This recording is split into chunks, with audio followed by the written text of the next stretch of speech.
نحمدہ و نصلی علی رسولہ الکریم۔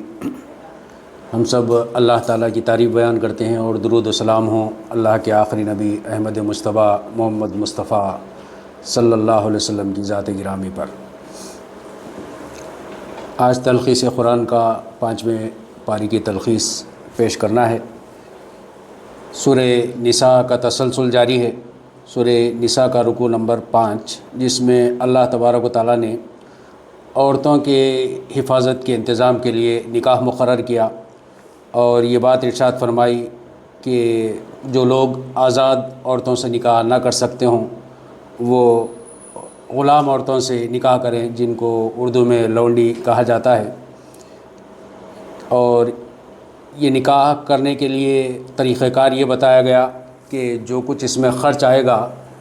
وہ مردوں کی جانب سے ہوگا، خواتین کی جانب سے کوئی خرچ نکاح میں نہیں ہوگا۔ لیکن آج ہم دیکھ رہے ہیں کہ جب شادی کا وقت آتا ہے تو عورتوں کے نام پر چندہ جمع کیا جاتا ہے، عورتوں کے نام پر ویلفیئر اسکیم چلائی جاتی ہیں، لیکن یہ ذمہ داری ہے مردوں کی کہ مرد سارے اخراجات اٹھائیں۔ دوسری بات یہاں سے یہ اس حکم سے یہ نکلتی ہے کہ اسلام میں سلیوری ہے، سلیوری سسٹم ہے، یہ کہا جاتا ہے۔ جس وقت قرآن مجید نازل ہو رہا تھا اس وقت میں یہ غلامی کے 3 طریقہ کار تھے۔ ایک طریقہ یہ تھا کہ لوگ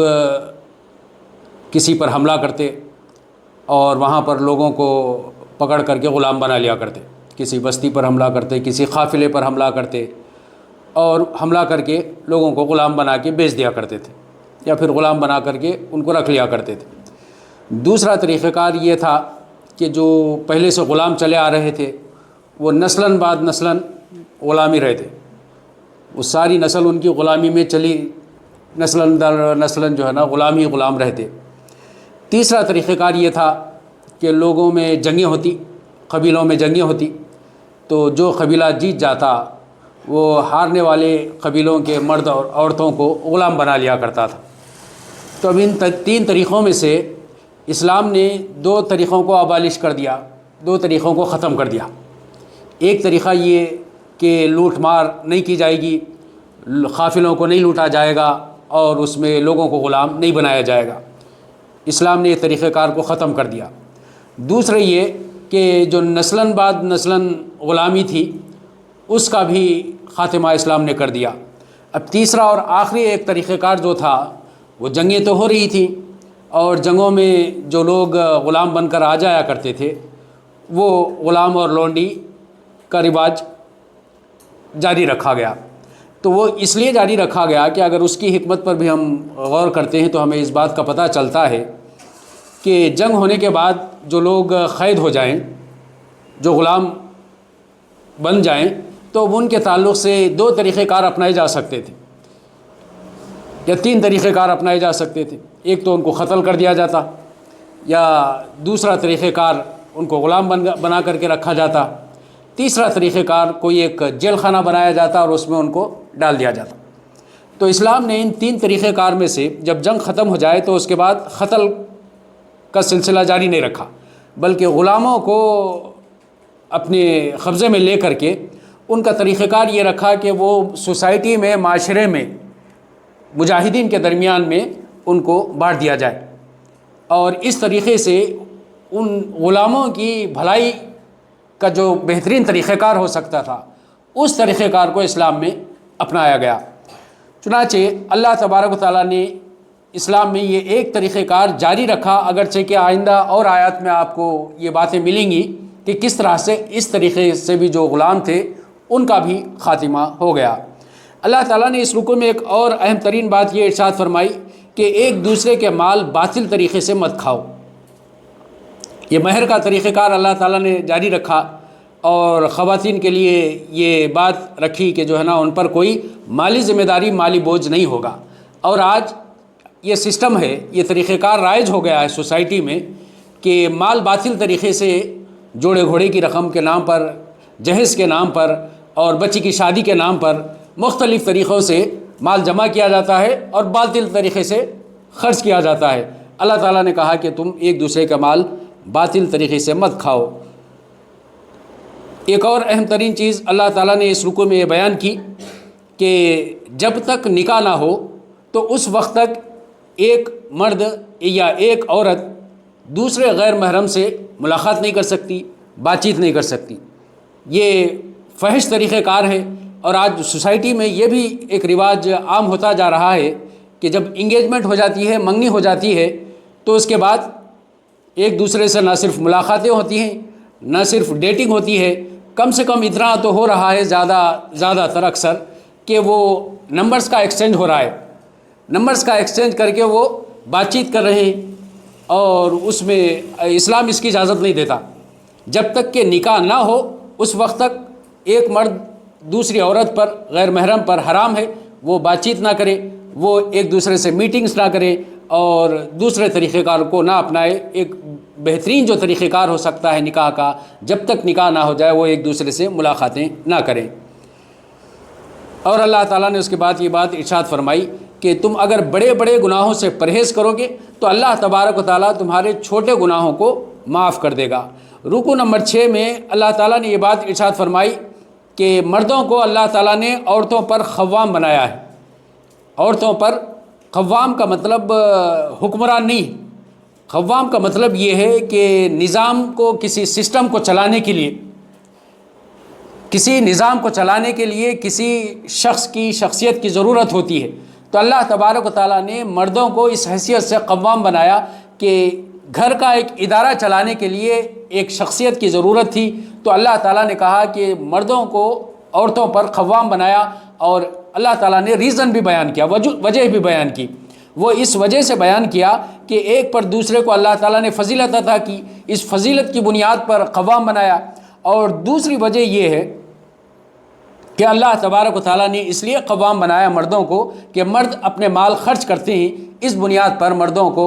عورتوں پر قوام بنایا۔ اور اس کے بعد اللہ تبارک و تعالیٰ نے اس ادارے کے قیام کے لیے اور اس خاندانی نظام کو آسانی سے چلانے کے لیے اگر اس میں کوئی دراڑ آ جائے، اگر اس میں کوئی رکاوٹ آ جائے تو اس کو کس طرح سے حل کیا جائے، اللہ تبارک و تعالیٰ نے مرحلے بتائے کہ سب سے پہلا مرحلہ یہ کہ اگر میاں اور بیوی میں کوئی جھگڑا ہو جائے تو اس وقت میں سب سے پہلے ہونا یہ چاہیے کہ مرد عورت کو سمجھائے، تلقین کرے، اچھی چیزیں بتائے تاکہ اس کے ذریعے سے جھگڑا ختم ہو جائے۔ اور اس طریقے سے اگر جھگڑا نہیں ختم ہو رہا، نزاع اختلاف ختم نہیں ہو رہا، تو دوسری چیز اللہ تعالیٰ نے یہ بتائی کہ تم خوابگاہوں میں ان عورتوں سے الگ رہو، اس کے ذریعے سے تم انہیں عملی طور پر سمجھانے کی کوشش کرو، اور اگر اس پر بھی نزاع اختلاف ختم نہیں ہو تو تیسری چیز یہ ہے کہ انہیں مارو، عورتوں کو مارو۔ اور لوگ یہ بیان کرتے ہیں کہ قرآن مجید یہ کہتا ہے کہ عورتوں کو مارو، لیکن کس طرح سے مارا جائے وہ اللہ کے رسول صلی اللہ علیہ وسلم نے بتایا۔ ایسا نہیں ہے کہ جو ہے نا مارا پیٹی کی جائے، بلکہ اللہ کے رسول نے بتایا کہ جو سب سے کم ترین، بلکہ مارنے کی علامتی طور پر جو ہو سکتا ہے وہ علامتی طور پر، یعنی مسواک سے ایسا مارا جائے، تو اس کے ذریعے سے جھگڑے کو حل کر لیا جائے، نزاع کو ختم کر دیا جائے۔ اور اگر اس وقت میں بھی جھگڑا ختم نہیں ہو، اختلافات ختم نہیں ہوں، تو اس وقت میں یہ طریقہ کار بتایا گیا کہ مرد کے رشتہ داروں میں سے ایک حکم اور عورت کے رشتہ داروں میں سے ایک حکم، دو افراد کو لے کر کے ایک جگہ بیٹھ کر کے معاملے کو سلجھانے کی کوشش کریں۔ اور اللہ تعالیٰ نے کہا ہے کہ اگر اصلاح کی نیت سے یہ لوگ کام کریں گے اور کوشش کریں گے تو اللہ تبارک و تعالیٰ موافقت کا کوئی ایک راستہ نکال دے گا، جس کی وجہ سے دونوں میں پھر سے موافقت ہو جائے گی اور اختلافات ختم ہو جائیں گے۔ اس کے بعد اللہ تعالیٰ نے یہ بات ارشاد فرمائی ہے کہ تم سب لوگ اللہ کی بندگی کرو اور والدین کے ساتھ حسن سلوک سے پیش آؤ، رشتہ داروں کے حقوق کو ادا کرو اور پڑوسیوں کے حقوق کو ادا کرو، اور تمہارے جو ماتحت لوگ ہیں ان کے حقوق بھی تم ادا کیا کرو۔ اللہ تبارک و تعالیٰ کسی ایسے شخص کو پسند نہیں کرتا جو کنجوس ہو، یا دوسرے جو مغرور ہو، اور جو تیسرے کبر کا اظہار کرے۔ اللہ تعالیٰ ایسے اشخاص کو پسند نہیں کرتا۔ یہاں یہ باتیں اللہ تعالیٰ نے اس لیے فرمائی ہیں کہ لوگوں سے تعلقات کے معاملے میں ایک کنجوسی کی وجہ سے معاملات خراب ہوتے ہیں، دوسرے گھمنڈ کی وجہ سے معاملات خراب ہوتے ہیں، تیسرے کبر و فخر کرنے کی وجہ سے معاملات خراب ہوتے ہیں۔ تو اللہ تعالیٰ نے کہا کہ ایسے اشخاص کو اللہ تعالیٰ پسند نہیں کرتا۔ رکوع نمبر 7 میں اللہ تبارک و تعالیٰ نے شراب کے تعلق سے بات ارشاد فرمائی اور نماز کے تعلق سے کہ جب تم نشے کی حالت میں ہو تو نماز کے قریب مت جاؤ۔ نماز تو اس وقت پڑھنی چاہیے جب تم یہ سمجھو کہ تم کیا پڑھ رہے ہو۔ ابھی کتنی اہم ترین بات ہے، اس میں عمومی طور پر ہم یہ سمجھتے ہیں کہ صرف نشے، جو لوگ نشہ کرتے ہیں ان سے بات کی گئی، صرف ان سے بات نہیں کی گئی، سارے نمازیوں کو اللہ تبارک و تعالیٰ نے یہ بات بیان کی کہ نماز تو اس وقت پڑھنی چاہیے جب تم یہ سمجھو کہ تم کیا پڑھ رہے ہو۔ تو اس کا مطلب یہ ہے کہ نماز میں جتنے ارکان ہیں، جتنی چیزیں ہیں، وہ سب کا سمجھنا ضروری ہے۔ وہ سمجھ کر کے پڑھتے ہیں تو نماز فائدہ دے گی اور نماز کا فائدہ ہوگا۔ اور نماز میں سب سے زیادہ چیز جو پڑھی جاتی ہے وہ قرآن مجید۔ نماز میں سب سے زیادہ جو پڑھی جانے والی چیز ہے وہ قرآن مجید ہے۔ اس کا مطلب یہ ہو گیا کہ نمازیوں کے لیے اب ضروری ہے، اللہ تعالیٰ نے نماز میں قرآن کو اس لیے رکھا ہے، قرآن کی تلاوت اس لیے رکھی ہے تاکہ اس کے ذریعے سے تمہیں معلوم ہو کہ اللہ کے احکامات کیا ہیں، اور اللہ کے احکامات کو تم جان لو گے تو نماز کا مقصد بھی پورا ہو جائے گا، اور نماز میں جو چیزیں پڑھی جاتی ہیں وہ بھی تمہیں دنیا میں فائدہ دے گی۔ یہ عقل کے تعلق سے تھا، اللہ تعالیٰ نے نماز میں جو عقل کا استعمال ہے اس کے تعلق سے ہدایت بیان کی گئی۔ دوسری ہدایت اللہ تعالیٰ نے یہ کی کہ جب تم نماز پڑھنے لگو تو طہارت کا اہتمام کرو، جب تمہیں غسل کی ضرورت ہو تو غسل کر کے نماز کا اہتمام کرو۔ یہ بھی شرائط نماز میں سے ہے کہ اس کے بغیر نماز پوری نہیں ہوتی۔ اور اگر کہیں پانی نہ ملے تو ایسے وقت میں اللہ تعالیٰ نے کہا ہے کہ طہارت ضروری ہے، اس لیے تم تیمم کر کے نماز پڑھ لیا کرو۔ رکوع 8 میں اللہ تعالیٰ نے ارشاد فرمایا کہ جبت اور طاغوت کی پیروی مت کرو۔ جبت اور طاغوت یہ ہے، جبت کے بارے میں علماء اکرام بیان کرتے ہیں کہ جتنے یہ جادو ٹونے فال اور آسٹرونومی کے جو فالگری جس پامسٹری سے دیکھتے ہیں، یہ ساری چیزیں جبت میں ہیں۔ تو اللہ تعالیٰ نے مسلمانوں سے کہا ہے کہ تم جبت اور طاغوت کو مت مانو۔ طاغوت اللہ تبارک و تعالیٰ کی بغاوت جس میں شامل ہو، جس چیز میں بھی، اس کو طاغوت کہتے ہیں۔ جو لوگ جبت اور طاغوت کو مانتے ہیں اور اللہ تبارک و تعالیٰ کی آیات کا انکار کرتے ہیں، اللہ تبارک و تعالیٰ انہیں آگ میں جھونک دے گا۔ اور آگ میں جو سزا کا تذکرہ اللہ تعالیٰ نے یہاں پر کیا ہے وہ یہ کہ ان کی کھالوں کو اللہ تبارک و تعالیٰ جلائے گا، جلد کو، اور جب یہ جلد ساری کی ساری جل جائے گی تو اللہ تبارک و تعالیٰ ایک اور نئی جلد پیدا کرے گا، اور پھر یہ مسلسل یہ عمل جاری رہے گا، یہ عذاب وہ بھگتتے رہیں گے۔ ساری چیزوں میں جو پین جس سے محسوس ہوتا ہے، پین جہاں پر محسوس ہوتا ہے انسان کو، وہ کھال پر، جلد پر زیادہ محسوس ہوتا ہے، اس کے علاوہ کسی اور عضو پر محسوس نہیں ہوتا۔ تو اللہ تبارک و تعالیٰ نے کہا کہ یہ کھالوں کو اللہ تبارک و تعالیٰ جلائے گا، جس سے انسان یہ درد محسوس کرے گا، اور یہ کھالیں جب گل کر کے ختم ہو جائیں گی تو پھر دوسری کھال پیدا کر کے اللہ تبارک و تعالیٰ پھر سے ان کو جلائے گا۔ اس کے بعد اللہ تعالیٰ نے ایک اہم ترین حکم یہ ارشاد فرمایا کہ اللہ تمہیں حکم دیتا ہے امانتیں اہل امانت کے سپرد کرو، امانتیں اہل امانت کے سپرد کرو۔ اور اللہ تبارک و تعالیٰ نے یہ بات اس لیے ارشاد فرمائی کہ انسان کو جتنی چیزیں صلاحیتیں عطا کی گئی، ساری چیزیں وہ امانت، انسان کی ساری چیزیں صلاحیتیں امانت ہیں۔ اللہ تبارک و تعالیٰ چاہتے ہیں کہ ان امانتوں کا صحیح استعمال کریں، اس لیے اللہ تعالیٰ نے کہا کہ اللہ تمہیں حکم دیتا ہے کہ امانتوں کو اہل امانت کے سپرد کرو، اور لوگوں کے درمیان میں جب تم فیصلہ کرو تو عدل کے ساتھ فیصلہ کرو۔ یہ معاشرے میں امن کو قائم کرنے کے لیے ایک اہم ترین چیز ہے کہ امانت ایک کا اہل ایک شخص ہے، اگر ہم اس شخص کو امانت حوالے نہیں کر کے دوسرے شخص کو حوالے کر دیں تو یہ دوسرا شخص جو ہوگا وہ بار امانت نہیں اٹھائے گا اور امانت کا جو حق ہے اس کو ادا نہیں کرے گا، تو اس کی وجہ سے بدامنی پیدا ہوگی۔ اور دوسری چیز اللہ تعالیٰ نے جو بیان کی کہ جب لوگوں کے درمیان میں فیصلہ کرو تو عدل کے ساتھ فیصلہ کرو۔ یہ لوگوں کے درمیان میں، ہمارے اپنے گھر میں ہو سکتا ہے، ہمارے اپنے معاشرے میں ہو سکتا ہے، ہمارے اپنے ملک میں ہو سکتا ہے۔ اللہ تبارک و تعالیٰ نے کہا کہ لوگوں کے درمیان میں جب فیصلہ کیا جائے تو عدل کی بنیاد پر فیصلہ کیا جائے، اور اللہ تعالیٰ نے کہا کہ یہ اللہ تبارک و تعالیٰ کا بہترین نصیحت ہے جو تم لوگوں کو کرتا ہے تاکہ تم اس کے ذریعے سے کامیابی حاصل کرو۔ اس کے بعد اللہ تبارک و تعالیٰ نے کہا کہ اللہ کی اطاعت کرو اور اللہ کے رسول کی اطاعت کرو، اور جو تم میں سے صاحب امر ہو ان لوگوں کی اطاعت کرو۔ یہاں پر اللہ تعالیٰ نے 3 لوگوں کی اطاعت کا ارشاد فرمایا۔ سب سے پہلے اللہ کی اطاعت اور رسول کی اطاعت، تیسرے صاحب امر یعنی جو امیر ہیں تم میں سے ان کی اطاعت۔ صاحب امیر ہمارے مختلف شعبہ جات میں مختلف ہو سکتے ہیں۔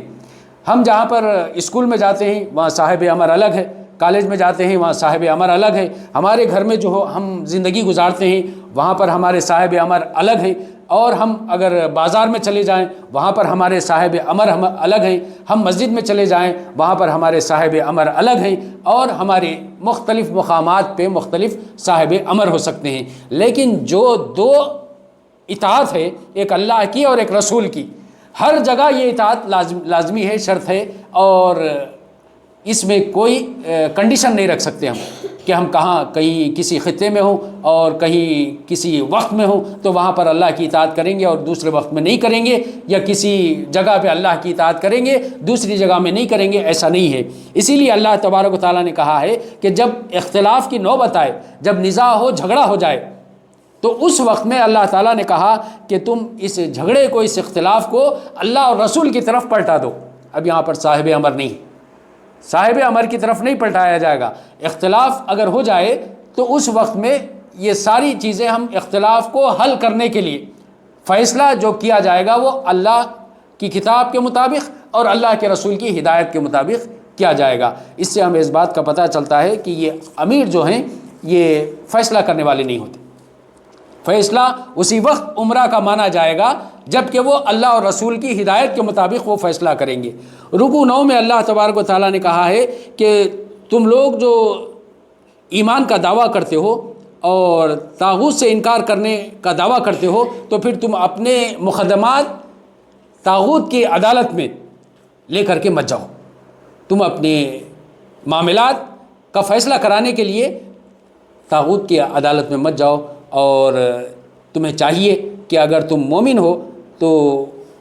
اللہ تبارک و تعالیٰ نے یہ بات ارشاد فرمائی کہ تم مومن اس وقت تک نہیں ہو سکتے جب تک کہ اپنے معاملات کو فیصلہ کرنے کے لیے اللہ کے رسول صلی اللہ علیہ وسلم کو حاکم نہ مان لیں، اور پھر اللہ کے رسول جو کچھ فیصلہ کریں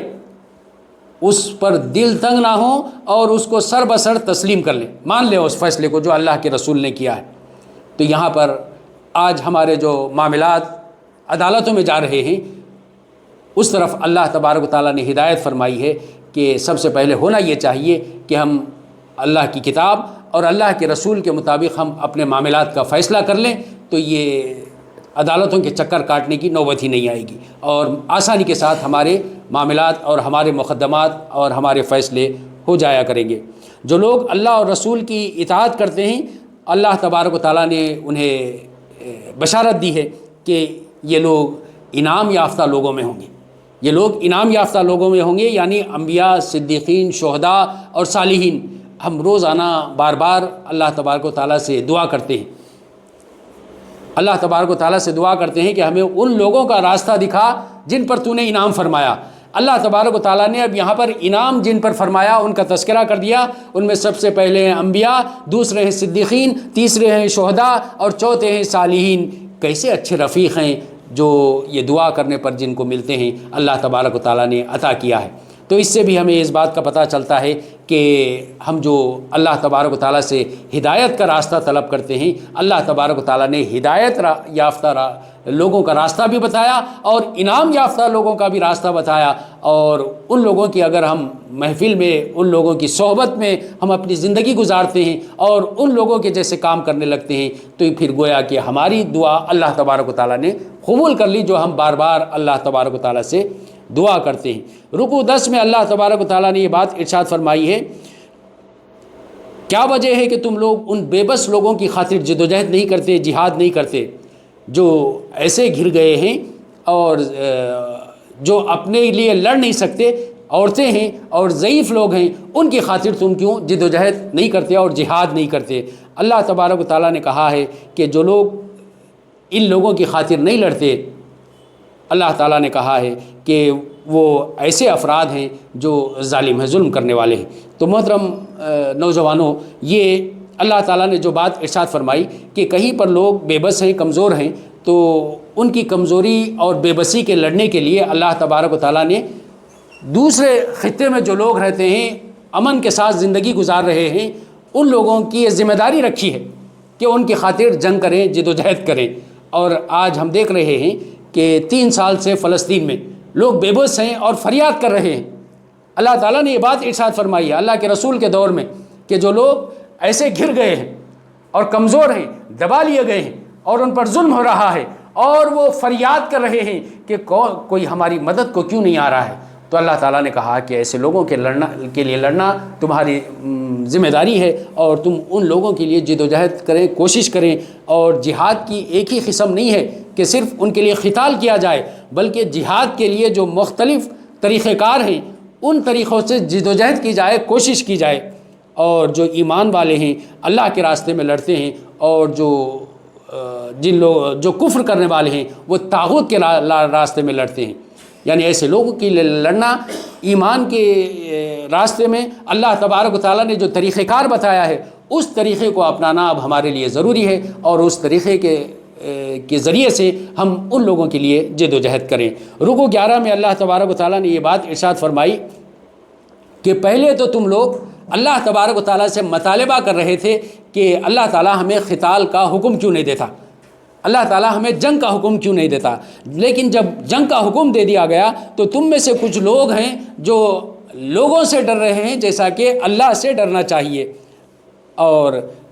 اللہ تبارک و تعالیٰ نے ان لوگوں سے بات ارشاد فرمائی کہ پہلے تو بہادری دکھا رہے تھے، اللہ تعالیٰ سے مانگ رہے تھے کہ ہمیں جنگ کی اجازت دی جائے، لیکن اللہ تعالیٰ نے کہا کہ کفوا ایدیکم، تم ابھی ہاتھ باندھے رکھو، ابھی اللہ تبارک و تعالیٰ کی طرف سے جنگ کی اجازت نہیں ہے۔ اور جب جنگ کی اجازت دے دی گئی تو کچھ لوگوں نے جو ہے نا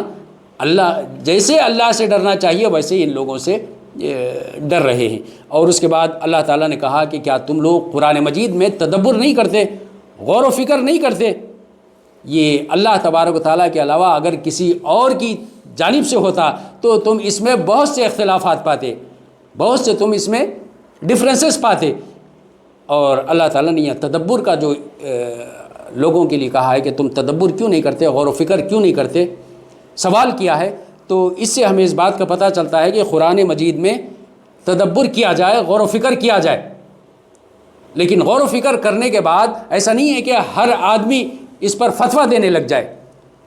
ہر مسلمان اس پر فتویٰ دینے لگ جائے، بلکہ تقویٰ کے اعتبار سے اس میں تدبر کیا جائے، اس میں تذکر کیا جائے، اس کا ذکر کیا جائے، اور اسی سے توقع کی جا سکتی ہے کہ قرآن مجید پر ہمارا ایمان بڑھے گا۔ جیسا صحابہ کرام کا ایمان، جب کوئی ایک آیت نازل ہوتی تو اس کے ذریعے سے ان کا ایمان میں اور اضافہ ہو جایا کرتا تھا۔ اگر ہم قرآن مجید کا تذکر کریں گے، قرآن مجید پر تدبر کریں گے تو قرآن مجید پر ہمارا ایمان اور بڑھ جائے گا۔ اللہ تعالیٰ نے دوسری بات جو ارشاد فرمائی کہ اگر یہ قرآن مجید اللہ کے علاوہ کسی اور کی جانب سے ہوتا تو اس میں تم بہت سے اختلافات دیکھتے، ڈفرینسز پاتے۔ تو اس کا مطلب یہ ہے کہ قرآن مجید کوئی ایک مرتبہ ہی نازل کردہ کتاب نہیں ہے کہ ایک ہی وقت میں یہ ساری کی ساری نازل ہو گئی ہو۔ اللہ تبارک و تعالیٰ نے اس کو 23 سال کے عرصے میں نازل کیا قرآن مجید کو۔ اور اگر کوئی شخص ایک کتاب لکھتا ہے یا ایک شاعر اپنی شاعری لکھتا ہے، اشعار لکھتا ہے، تو وہ اس کے جو ابتدا کے اشعار تھے، ابتدا کی جو اس کی تصنیف تھی یا ابتدا میں جو کچھ وہ لکھا تھا، وہ آہستہ آہستہ گریجولی وہ امپرومنٹ اس میں آتا جاتا ہے۔ لیکن قرآن مجید اللہ کا کلام ہے، اور اللہ تبارک و تعالیٰ نے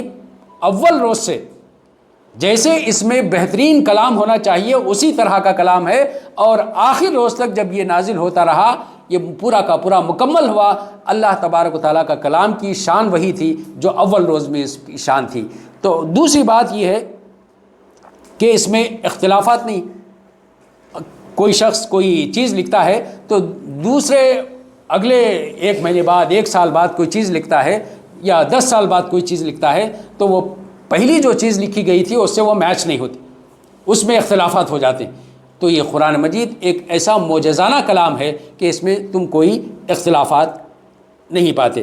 اور جو کوئی انسان بھلائی کی سفارش کرے گا اس میں سے وہ حصہ پائے گا، اور جو کوئی برائی کی سفارش کرے گا وہ برائی میں سے حصہ پائے گا۔ اب یہ قرآن مجید کا تذکرہ کر کے اللہ تعالیٰ نے کہا ہے کہ اگر یہ قرآن مجید کی سفارش، قرآن مجید کی بھلی باتیں اگر کوئی مسلمان دوسرے کو بتاتا ہے تو وہ اس میں سے حصہ پائے گا،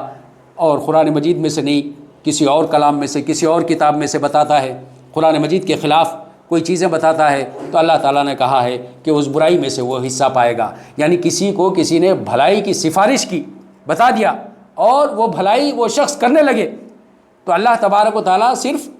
اسی کو بھلائی کا بدلہ نہیں دیتا جو بھلائی کر رہا ہے، بلکہ جس نے سفارش کی ہے، جس نے وہ بھلی بات بتائی ہے، اللہ تبارک و تعالیٰ اس کو بھی اس اجر عطا فرمائے گا، بغیر اس کے کہ وہ بھلائی کرنے والے کے اجر میں کمی کرے۔ تو اس سے ہمیں اس بات کا پتہ چلتا ہے کہ بھلائیاں کی جتنی سفارش ہم کریں گے اتنا زیادہ اللہ تبارک و تعالیٰ اجر ہمیں اس کا عطا فرمائے گا۔ اور اسی طرح سے اگر کسی نے برائی کی سفارش کی، برائی کی باتیں پھیلائیں معاشرے میں، سماج میں، تو وہ اس میں سے حصہ پائے گا۔ اس کے بعد اللہ تعالیٰ نے یہ بات ارشاد فرمائی کہ اگر تمہیں کوئی سلام کرتا ہے تو تم اس کا جواب اس سے بہتر طریقے سے دو، یا کم سے کم اتنا ہی اسی طریقے سے جواب دے دیا کرو، اور اللہ تبارک و تعالیٰ کو حساب لیتے دیر نہیں لگتی۔ یعنی یہ کوئی معمولی چیز سمجھتے ہیں ہم، سلام کرنا، سلام کا جواب دینا، یا پھر ہم سمجھتے ہیں کہ یہ ایک اسٹیٹس کی چیز ہے کہ میں اس کو سلام کیوں کروں، وہ مجھے سلام کرے، جبکہ اللہ کے رسول صلی اللہ علیہ وسلم ہجرت کر کے مدینہ کو گئے تو سب سے بڑے عالم دین مدینہ کے، یہودی عالم دین عبداللہ بن سلام رضی اللہ عنہ، وہ انتظار میں تھے کہ کب اللہ کے رسول آئیں اور جا کر کے اللہ کے رسول کی باتیں سنیں۔ جب اللہ کے رسول آئے تو سب سے پہلا خطبہ دیا اللہ کے رسول نے۔ وہ عبداللہ بن سلام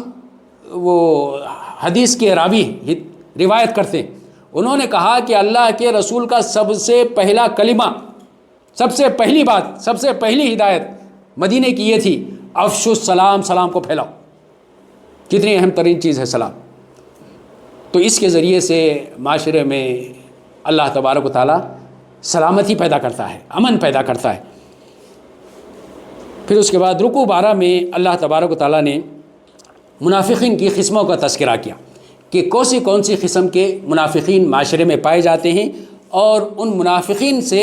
کس طرح سے مسلمان ڈیل کریں، کس طرح سے معاملات کریں، ان کی تفصیلات رکوع نمبر 12 میں اللہ تبارک و تعالیٰ نے بیان کی ہے کہ کس منافقین کے ساتھ زیادتی کی جائے، اور کس منافقین کے ساتھ نرمی برتی جائے، اور کس منافقین کے ساتھ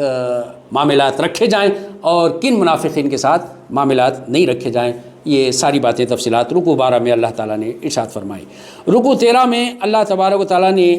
قتل کے معاملات کا تذکرہ کیا کہ قتل مومن کتنا بڑا گناہ ہے، اس کا تذکرہ اللہ تعالیٰ نے کیا کہ اگر کوئی مومن کسی مومن کو غلطی سے قتل کر دے تو اللہ تبارک و تعالیٰ نے کہا کہ اس کے لیے ضروری ہے کہ وہ خون بہا ادا کرے، اور دوسرے ایک غلام کو آزاد کرے۔ دو چیزیں ہیں، ایک تو خون بہا بھی ادا کرے اور دوسرے ایک غلام کو آزاد بھی کرے۔ اسلام میں، شریعت میں اللہ تبارک و تعالیٰ نے کتنے بہترین اصول ارشاد فرمائے کہ ایک جان کا اتلاف ہوا، اللہ تبارک و تعالیٰ نے کہا ہے کہ دوسری جان جو غلامی میں ہے اس کو تم آزاد کرو، خون بہا بھی دو، اور دوسرے جو ہے نا ایک جان کو آزاد بھی کرو۔ اور اگر غلام نہیں ملے، آج تو غلام نہیں ہے نا، اور اگر سوسائٹی میں غلام نہیں ملے، اللہ تبارک و تعالیٰ نے پہلے بات ارشاد فرما دی، کیوں؟ اس لیے کہ اسلام یہ چاہتا ہے کہ غلامی کا جو سلسلہ چل رہا ہے اس کو ختم کر دے، غلاموں کا خاتمہ کر دے۔ اور اللہ تعالیٰ نے پہلے ہی قرآن مجید میں یہ بات بیان کر دی کہ اگر غلام نہیں ملے فیوچر میں، کیونکہ اسلام غلامی کا خاتمہ کر دے گا، اور اللہ کے رسول صلی اللہ علیہ وسلم کے بعد یہ غلامی کا خاتمہ بھی ہو گیا، اور اسلام کو کریڈٹ جاتا ہے کہ اسلام نے اس دنیا میں غلامی کو ختم کیا۔ یہ آج کی ویسٹرن طاقتیں جو کہتی ہیں کہ غلامی کا خاتمہ ان کی وجہ سے ہوا ہے، ایسا نہیں ہے، بلکہ اسلام نے 1400 سال پہلے غلامی کا خاتمہ کر دیا، اور مختلف سزاؤں کا جو جرمانہ رکھا وہ یہ رکھا گیا اسلام میں کہ غلاموں کو آزاد کیا جائے۔ اور غلاموں کو آزاد کرنے کی اتنی اہمیت بیان کی کہ صحابہ کرام غلاموں کو خرید کر کے آزاد کیا کرتے تھے، اور کمزور ترین صحابہ غلاموں کو آزاد کیا کرتے تھے۔ حضرت ابوبکر صدیق رضی اللہ عنہ جب غلاموں کو آزاد کرتے اور بالکل کمزور غلاموں کو آزاد کرتے تو لوگ اعتراض کرتے کہ کمزور غلاموں کو تم کیوں آزاد کرتے ہو، اتنا زبردست کمپنسیشن فدیہ دے کر کے تم ذرا تنومند اچھے نوجوان غلاموں کو آزاد کرو، تمہارے کچھ کام آئیں گے۔ تو حضرت ابوبکر صدیق رضی اللہ عنہ کہا کرتے تھے کہ میں اپنے دنیاوی فائدوں کے لیے غلاموں کو آزاد نہیں کرتا، بلکہ یہ شریعت کا حکم ہے، اللہ تبارک و تعالیٰ کا حکم ہے، اور کمزوروں پر جو ظلم ہو رہا ہے وہ اس بات کے زیادہ امیدوار ہیں کہ ان کو پہلے آزاد کرایا جائے۔ تو حضرت ابوبکر صدیق رضی اللہ عنہ اس طرح سے غلاموں کو آزاد کیا کرتے تھے، اور دوسرے بہت سے صحابہ غلاموں کو خود اپنے غلامی میں جو لوگ تھے ان کو آزاد کر دیا کرتے تھے۔ تو قتل کا جو بدلہ ہے، سزا ہے، ایک خون بہا دیا جائے اور دوسرے غلاموں کو آزاد کیا جائے، اور اگر غلام نہیں ملے تو تسلسل کے ساتھ 60 دن تک روزوں کا اہتمام کیا جائے۔ اور اگر کسی نے عمدن کسی مومن کا قتل کر دیا اس کی سزا الگ ہے، اس کی سزا یہ نہیں ہے صرف دنیا میں، اللہ تبارک و تعالیٰ نے اس کی سزا یہ ارشاد فرمائی ہے کہ اس کو جہنم میں داخل کر دیا جائے گا، اور جہنم میں اس کو ہمیشگی کے ساتھ داخل کر دیا جائے گا، اور اللہ کا غضب اس پر ہوتا رہے گا، اور اللہ کی لعنت ایسے قاتل پر ہوگی جس نے عمدن کسی مسلمان کو قتل کر دیا، اور عذاب عظیم سے، دردناک عذاب سے اس کو اللہ تبارک و تعالیٰ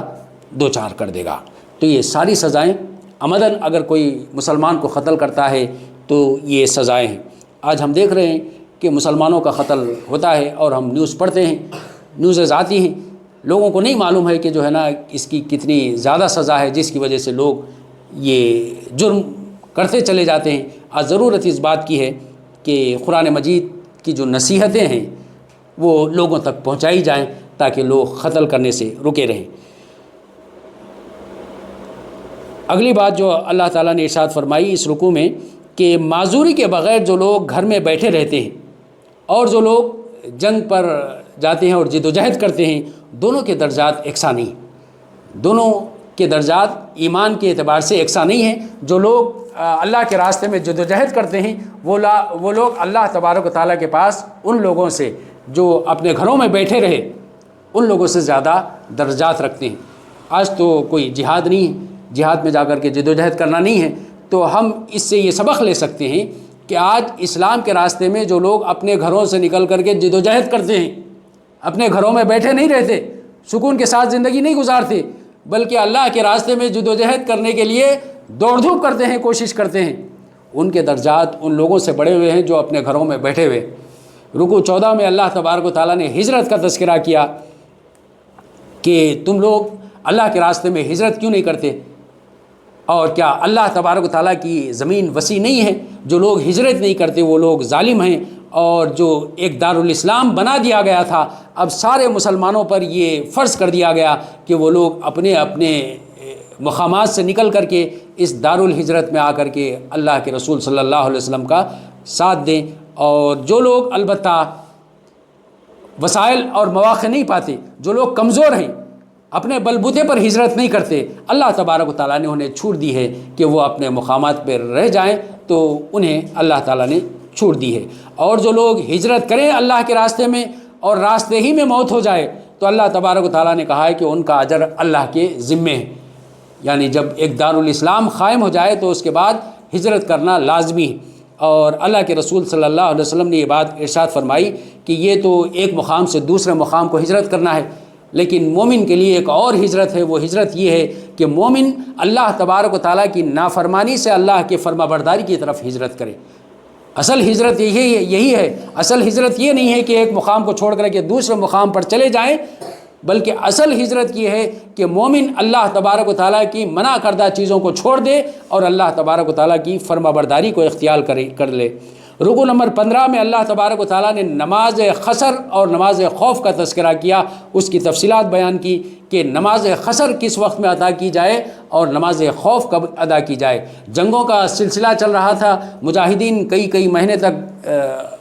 اپنے مقامات سے دور رہا کرتے تھے، سفر کیا کرتے تھے، اللہ تبارک و تعالیٰ نے اس سفر کے دوران میں ان میں نماز میں تخفیف کر دی کہ وہ نماز میں قصر کر لیں۔ اور یہی اللہ تبارک و تعالیٰ نے ہم پر مہربانی فرمائی کہ آج جنگیں تو نہیں ہیں، لیکن اس کے باوجود بھی اللہ تبارک و تعالیٰ نے ہمارے ساتھ مہربانی کا معاملہ فرمایا اور یہ بات ارشاد فرمائی کہ تم بھی اگر سفر پر جاؤ تو اس وقت میں نماز میں اگر قصر کر دو تو یہ کوئی اس میں مضائقہ نہیں ہے۔ دوسرے نماز خوف یہ ہے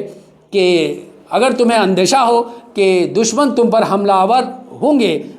تو اس وقت میں تم نماز خوف ادا کرو، یعنی لشکر کا آدھا حصہ سیکیورٹی پر مامور رہے اور آدھا حصہ اللہ کے رسول کے پیچھے نماز ادا کرے، اور جب وہ آدھی نماز ادا کر لے تو دوسرا لشکر کا حصہ آئے اور وہ آدھی نماز اللہ کے رسول کی قیادت میں ادا کریں اور چوکنے رہیں، سیکیورٹی کے تعلق سے کوئی جھول نہ آنے پائے۔ اور اس کے لیے اللہ تبارک و تعالیٰ نے یہ سہولت ادا کی ہے کہ نماز میں تخفیف کر لیں۔ اور دوسری چیز اللہ تعالیٰ نے یہ بات ارشاد فرمائی کہ جب تم نمازیں ادا کر چکو تو اس کے بعد اللہ تبارک و تعالیٰ کا ذکر جاری و ساری رکھو۔ ایسا نہیں ہے کہ میں نے نماز ادا کر دی اور اس کے بعد اللہ کے ذکر سے ہم غافل ہو جائیں، بلکہ اللہ تبارک و تعالیٰ نے نمازیں اس لیے رکھی ہیں تاکہ اس کے ذریعے سے اگر تم سے بھول چوک ہو جائے، اللہ کے ذکر سے تم غافل ہو جاؤ، تو اس کے لیے یہ تمہیں چوکنا کرنے کے لیے، غفلت سے بیدار کرنے کے لیے نمازیں رکھی گئی ہیں۔ اور نمازیں ہونے کے بعد بھی تم تسلسل کے ساتھ اللہ تبارک و تعالیٰ کا ذکر کرتے رہو۔ اور پھر آخری چیز جو اللہ تعالیٰ نے یہ بات ارشاد فرمائی کہ نماز ایک ایسا فریضہ ہے جو مومنوں پر وقت کی پابندی کے ساتھ عائد کیا گیا ہے، اس لیے سفر میں بھی اور خوف میں بھی، جنگ میں بھی تمہیں نماز پڑھنا ہی پڑھنا ہے، وقت پر نماز کو ادا کرنا ہے۔ تو آج تو ہم امن کی حالت میں ہیں، تو اس لیے یہ اور بدرجہ اولا نمازوں کی پابندی کرنا ضروری ہے کہ نماز کا جب وقت ہو تو انہی وقتوں میں نماز کو ہم ادا کرنے کی کوشش کریں۔ رکوع نمبر 16 میں اللہ تبارک و تعالیٰ نے ارشاد فرمایا کہ جو لوگ مجرموں کی جانب سے اس دنیا میں اللہ کے رسول سے جھگڑا کرتے ہیں، اللہ تبارک و تعالیٰ نے کہا ہے کہ کل قیامت کا وقت آئے گا تو کون ان مجرموں کی جانب سے وکیل بن کر کے آئے گا؟ کل تو صرف اور صرف وکالت اللہ تبارک و تعالیٰ کی ہوگی، اس کے علاوہ کوئی وکیل بن کر کے نہیں آئے گا۔ لہٰذا اس دنیا میں مجرموں کا ساتھ نہ دیں اور مجرم لوگوں کی پیروکاری نہ کریں اور ان کی وکالت نہ کریں۔ اور خطا یا گناہ کا ظلم، اگر کسی نے گناہ کیا اور وہ گناہ کا الزام کسی معصوم پر ڈال دیا تو اللہ تبارک و تعالیٰ نے کہا کہ بہت بڑا گناہ ہے اور اس کی سزا اللہ تبارک و تعالیٰ آخرت میں اسے دے گا، جو دوسروں پر بہتان لگاتا ہے اور گناہ کر کے دوسرے کو مجرم قرار دیتا ہے۔ رکوع 17 میں اللہ تبارک و تعالیٰ نے ارشاد فرمایا، اے نبی صلی اللہ علیہ وسلم، تم پر کتاب اور حکمت کے تذکرے ہیں جو یہ ہم نازل کر رہے ہیں، اور جو کچھ تمہیں بتایا جا رہا ہے تم اس سے ناواقف تھے، اور اللہ تبارک و تعالیٰ نے تمہیں یہ بتانے کا انتظام کیا۔ اور لوگ جو خفیہ سرگوشیاں کرتے ہیں اس میں اکثر و بیشتر گناہ کی باتیں ہوتی ہیں، لوگ چھپ چھپا کر کے ایک دوسرے کی کانا پھوسی کرتے ہیں۔ اللہ تبارک و تعالیٰ نے کہا کہ اس میں اکثر و بیشتر گناہ کا تذکرہ ہوتا ہے، لہٰذا اللہ تعالیٰ نے اس سے منع کیا۔ اور ہاں، اگر تم خفیہ سرگوشیاں کرو اور اس میں بھلی باتیں کرو تو البتہ اللہ تبارک و تعالیٰ اس کی تمہیں اجازت دیتا ہے۔ جو شخص رسول اللہ صلی اللہ علیہ وسلم کی مخالفت کرے اور ایمان والوں کی روش کے سوا کسی اور روش پر چلے، اللہ تبارک و تعالیٰ نے کہا یہ راستہ جو کچھ اس نے چنا ہے یہ اس کو گمراہ کر دے گا اور ہدایت سے دور کر دے گا۔ رکوع نمبر 18 میں اللہ تبارک و تعالیٰ نے ارشاد فرمایا، اللہ کے ہاں بس شرک ہی کی معافی نہیں ہے، اس کے علاوہ جتنے گناہ ہوں اللہ تبارک و تعالیٰ جسے چاہے اس کے گناہ کو معاف کر سکتا ہے۔ اور شیطان نے اللہ تبارک و تعالیٰ سے جو وعدہ کیا ہے اس وعدے کے مطابق یہ شیطان کام کر رہا ہے، اور اس کا سب سے پہلی سازش یہ ہے کہ شیطان نے کہا میں تیرے بندوں میں سے اپنا حصہ لے کر کے رہوں گا، اور اس حصہ لینے کے لیے میں ان لوگوں کو بہکاتا رہوں گا، تیرے بندوں کو بہکاتا رہوں گا اور ان کو آرزوؤں میں اور تمناؤں میں الجھاتا رہوں گا، اور میں ان کو حکم دوں گا، میرے حکم کے مطابق یہ جانوروں کے کان کاٹیں گے، اور میں ان کو خدائی ساخت میں رد و بدل کا حکم دوں گا۔ خدائی ساخت مطلب اللہ تبارک و تعالیٰ نے انسانوں کی جو شکلیں اور صورتیں بنائی ہیں. ہم پچھلے دن یہ پڑھ چکے ہیں کہ جو کچھ صورت بناتا ہے ماؤں کے پیٹوں میں وہ اللہ تبارک و تعالیٰ نے بنائی. اور شیطان کا یہ حکم ہے کہ شیطان ان لوگوں کو حکم دیتا ہے کہ وہ اپنی شکلیں اور صورتیں بگاڑے. یہ آج کل جو سرجریز ہو رہی ہیں مختلف کاسمیٹک سرجریز ہو یا پھر ٹرانسپلانٹیشن کے سرجریز ہو، ان سرجریز کے تعلق سے اللہ تبارک و تعالیٰ نے یہ بات ارشاد فرمائی کہ شیطان کا حکم ہے کہ شیطان صورتوں کو بگاڑتا ہے. اللہ تبارک و تعالیٰ نے ماؤں کے پیٹوں میں جو صورتیں بنائی ہیں ان صورتوں کو یہ حکم دیتا ہے بندوں کو کہ ان صورتوں کو جو ہے نا بگاڑے. پھر اللہ تبارک و تعالیٰ نے یہ بات ارشاد فرمائی جو شیطان کو مانتا ہے، شیطان کے باتوں کو مانتا ہے، شیطان ان کا ولی بن جاتا ہے. اور جو لوگ جن کا شیطان ولی بن گیا، اللہ تبارک و تعالیٰ ان کو نقصان میں مبتلا کر دیتا ہے. رکوع 19 میں اللہ تبارک و تعالیٰ نے یتیموں کے ساتھ انصاف کرنے کی تعلیم دی اور یتیموں کے ساتھ معاملات کس طرح سے کیے جائیں. پھر سے یہ بات بیان کی. سورت کے آغاز میں بھی اللہ تبارک و تعالیٰ نے بیان کیا تھا کہ یتیموں کے ساتھ تم کس طرح سے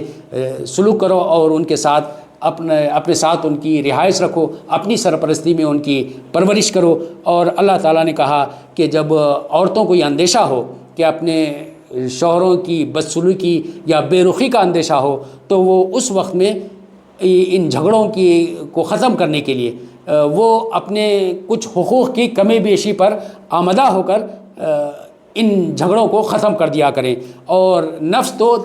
دل کی تنگی پر مائل ہوتے ہیں. اللہ تبارک و تعالیٰ نے کہا ہے کہ نفس کی خواہشات نفس کی پیروی مت کریں بلکہ ایک دوسرے کے ساتھ فیاضی کا معاملہ کریں. اسی وقت میں یہ خاندانی جو نظام ہے وہ خاندانی نظام اچھی طریقے سے چل سکے گا. اور اللہ تعالیٰ نے یہ بات بیان کی کہ ازواج کے درمیان میں تم عدل کے ساتھ معاملات کرو. اگر تعدد ازواج ہو جس کی ایک سے زیادہ بیویاں ہوں تو اللہ تعالیٰ نے انہیں حکم دیا ہے کہ ازواج کے درمیان میں تم اسباب کے معاملے میں پروویژنس کے معاملے میں تم انصاف کے ساتھ کام کرو. البتہ جذبات کے معاملے میں جذبات پر کسی کا قابو نہیں ہوتا. جذبات کے معاملے میں ہو سکتا ہے کہ انسان ایک بیوی کی طرف جھک جائے اور دوسری بیوی کی طرف مائل نہ ہو. لیکن اسباب کے معاملے میں مسلمان کو یہ چاہیے کہ وہ ساری بیویوں کے ساتھ عدل کا اہتمام کرے. اور اس کے بعد اللہ تبارک و تعالیٰ نے کہا کہ اگر یہ میاں اور بیوی میں ناچاخی اتنی بڑھ جائے کہ طلاق ہی کی نوبت آ جائے تو اس کے بعد کوئی یہ نہ سمجھے کہ طلاق کی وجہ سے زندگی تلخ ہو جائے گی، بلکہ اللہ تبارک و تعالیٰ نے کہا ہے کہ وہ ایک دوسرے سے تم کو بے نیاز کر دے گا. اللہ تبارک و تعالیٰ اسباب اور وسائل فراہم کرنے والی ہستی ہے. جیسا کہ شادی ہونے سے پہلے ایک عورت کو اللہ تبارک و تعالیٰ نے ماں باپ کی حیثیت سے بھائیوں کی حیثیت سے اسباب فراہم کیے تھے، وسائل فراہم کیے تھے، اور یہ شوہر کا سبب اللہ تبارک و تعالیٰ نے فراہم کیا. اور اگر یہ سبب ختم ہو جائے کسی وجہ سے تو اس کے بعد اللہ تبارک و تعالیٰ تمہارے لیے دوسرا کوئی اور سبب پیدا کر دے گا. رکوع 20 میں اللہ تبارک و تعالیٰ نے کہا ہے کہ تم لوگ انصاف کے علمبردار بن جاؤ اگرچہ کہ اس انصاف کی زد تمہارے اپنے نفس پر پڑتی ہو، یعنی اس انصاف کی وجہ سے تمہارا اپنا پرسنل کوئی نقصان ہو جاتا ہو، یا اس انصاف کی زد تمہارے والدین پر پڑتی ہو یا والدین کا کوئی نقصان ہو جاتا ہو، یا تمہارے اس انصاف کی زد تمہارے رشتہ داروں پر پڑتی ہو، تمہارے رشتہ داروں کا اس انصاف کی وجہ سے کوئی نقصان ہو جاتا، یا فریق معاملہ کوئی غریب ہو یا امیر ہو، اس وقت بھی تم انصاف پر کار فرما رہو، کیونکہ اللہ تبارک و تعالیٰ تم سے زیادہ ان لوگوں کا خیر خواہ. اور اس کے بعد اللہ تبارک و تعالیٰ نے ارشاد فرمایا اے لوگو جو ایمان لائے ہو ایمان لاؤ. ایمان والوں سے اللہ تبارک و تعالیٰ مطالبہ کر رہے ہیں کہ ایمان لاؤ. ایک ایمان ہوتا ہے اقراری ایمان، ایک اور ایمان ہوتا ہے تصدیقی ایمان. یعنی زبان سے اقرار کر لیتا ہے بندہ. اللہ تبارک و تعالیٰ نے ان زبان سے اقرار کرنے والوں سے یہ مطالبہ کیا ہے کہ اے زبان سے اقرار کرنے والوں تم اس کی دل سے بھی تصدیق کرو، دل سے بھی اس ایمان کو مان لو. اور جہاں پر کفر بکا جا رہا ہو یا اللہ کی آیات کا مذاق اڑایا جا رہا ہو، اللہ تبارک و تعالیٰ نے مومنوں کو ہدایت کی ہے کہ وہاں پر وہ نہ بیٹھیں، ایسے مقامات پر جہاں پر اللہ تبارک و تعالیٰ کی آیات کا انکار کیا جا رہا ہو، ایسی مجلسوں میں جہاں پر اللہ تبارک و تعالیٰ کا مذاق اڑایا جا رہا ہو، وہاں پر یہ مومن نہ بیٹھیں اور وہاں سے اٹھ کر چلے جائیں، اور حتیٰ کہ وہ لوگ اس بات جو مذاق اڑایا جا رہا تھا یا اللہ کی آیات کا انکار کر رہا جا رہا تھا، اس کو چھوڑ کر کے کوئی اور گفتگو کرنے لگ جائیں، اس وقت تک اس مجلس میں تم شامل نہ ہوں۔ تو اس سے ہمیں اس بات کا اہتمام کرنا چاہیے کہ ہمارے جو مجلسیں ہیں، ہم جہاں اٹھتے بیٹھتے ہیں، صرف اجتماع میں نہیں بلکہ جہاں کہیں اللہ کی آیات کا انکار کیا جائے اور اللہ تبارک و تعالیٰ کا مذاق اڑایا جائے، اس کی باتوں کا مذاق اڑایا جائے، وہاں سے ہم اپنے آپ کو کنارہ کش کر لیں، ایسی مجلسوں میں ہم شامل نہ ہو۔ یہ رکوع نمبر 20 تھا، جو اس پارے کا آخری رکوع تھا۔ اللہ تبارک و تعالیٰ سے دعا ہے کہ اللہ تبارک و تعالیٰ قرآن مجید کا صحیح علم اور فہم ہمیں عطا فرمائے اور اس کے مطابق زندگیوں کو گزارنے کی توفیق عطا فرمائے۔ سبحانک اللہم سبحان اللہ و بحمدہ استغفرک و اتوب الیک۔ صدق اللہ العظیم۔